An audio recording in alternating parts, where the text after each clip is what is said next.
François l'a dit, on va explorer le quotidien des consommateurs à travers les images qu'ils postent sur les réseaux sociaux. Donc, nous avons mené une étude exploratoire avec EVA, qui est le Enhanced Visual Analytics. C'est un outil unique à Kantar qui a été développé par des spécialistes dans l'intelligence artificielle et dans les insights culturels. EVA utilise une technologie unique parce qu'elle est dotée de paramètres inspirés par la sémiotique, ce qui nous permet de collectionner des dizaines de milliers d'images générées par des consommateurs, de les analyser, de les clusteriser par thème ou par code visuel. Et ensuite, nos équipes viennent analyser toute cette data pour comprendre comment les gens connectent avec votre marque ou avec votre contenu, ou comment ils réagissent face à un événement comme celui que nous vivons aujourd'hui. Donc pour le confinement, nous avons eu 2 phases d'exploration. La première pendant la semaine du 9 mars, où nous avons identifié 6 thèmes clés, et la deuxième phase pendant les semaines du 16 et du 23, et qui sont venus valider les enseignements initiaux. En tout, on a analysé plus de 20 000 photos postées par des consommateurs au UK, aux US, en Italie et en France. Et ça nous a permis d'avoir un aperçu sur la manière dont les gens vivent le confinement. Donc comment ils passent leur temps, ce qu'ils décident de partager et leurs besoins émergents. Voici les 6 thèmes que nous avons identifiés. On a appelé le premier thème # Restez chez vous. Donc généralement, les contenus partagés sur les réseaux, comme les mèmes, les selfies, sont frivoles, ils sont amusants. Mais en temps de crise, on a remarqué qu'ils se sont morphés en quelque chose de plus sérieux, de plus activiste et plus solidaire. Par exemple, les gens partagent des vidéos d'applaudissements sur les balcons pour remercier le personnel soignant, des selfies avec des mots d'encouragement ou bien des posts pour soutenir leurs petits commerçants préférés. Le deuxième thème est autour du désir d'évasion, et ce désir peut se manifester de 2 manières différentes.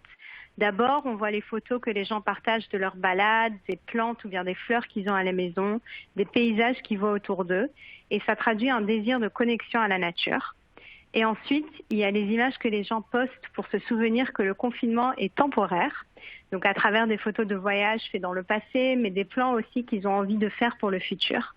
Ils postent des photos de leur prochaine tenue ou bien des endroits qu'ils ont envie d'aller visiter une fois que le confinement sera levé, comme les restos ou les magasins par exemple. Le troisième thème est autour des modes de vie digitaux. Donc les gens se sont adaptés rapidement à ce nouveau mode de vie et essaient de vivre aussi normalement que possible, tout en continuant de faire les activités qu'ils feraient d'habitude, sauf qu'ils le font de manière digitale. Donc on a parlé déjà des Skype apéros, les apéros par Skype. Il y a aussi des cours de sport virtuels ou même les concerts qui sont donnés par les artistes sur Instagram Live par exemple. Le quatrième thème est autour des habitudes positives. Donc les gens priorisent vraiment leur bien-être physique et mental et postent leurs astuces ou bien les choses qui leur apportent une sensation de calme, de confort. Donc ça peut être des photos de leur canapé, plaid, d'un bol de café, de leur livre préféré, le masque qu'ils sont en train de se faire pour la peau, ou même partager une to-do list de toutes les choses positives à faire pour se remonter le moral.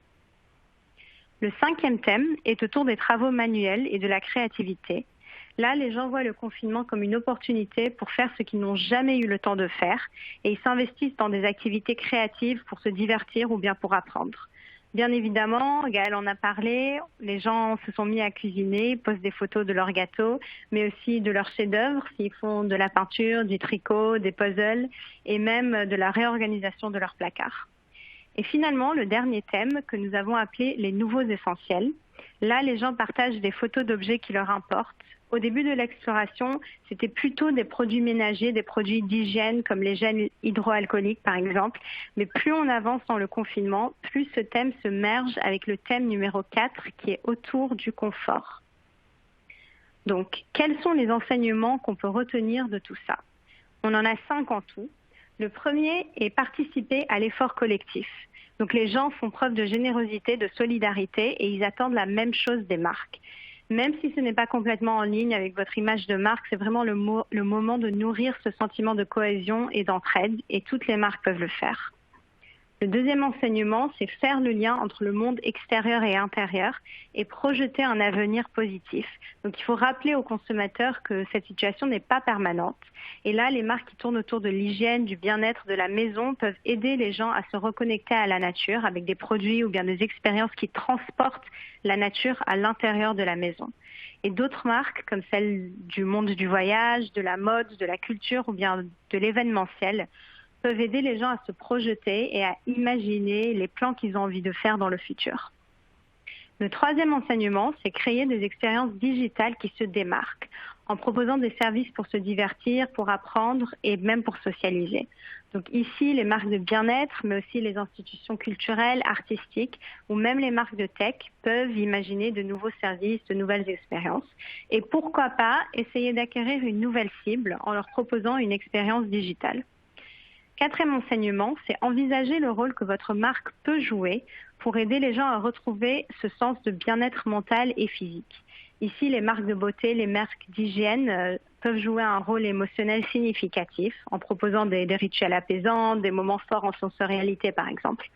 On retrouve aussi les marques d'alimentation, de maisons, d'intérieur qui peuvent encourager des habitudes plus saines ou bien permettre aux gens de transformer leurs intérieurs en espaces zen et positifs. Et finalement, le dernier enseignement, c'est reconnaître le désir des gens d'être actifs et créatifs et les encourager à acquérir de nouvelles connaissances ou de se fixer de nouveaux objectifs ou bien faire de nouveaux projets. Les marques avec un ADN artistique, les marques ancrées dans l'alimentation ou le cadre familial peuvent inspirer la créativité et proposer de nouveaux projets à faire seul ou en famille. Voilà pour ma part. N'hésitez pas à nous contacter si vous voulez plus d'informations sur Eva ou bien pour avoir une démo. Donc pour le récap, Eva interprète des clusters visuels pour nous permettre de mieux comprendre votre marque et vos consommateurs. Et nos équipes peuvent ensuite vous aider à repérer une opportunité de catégorie ou à créer un contenu plus engageant par exemple.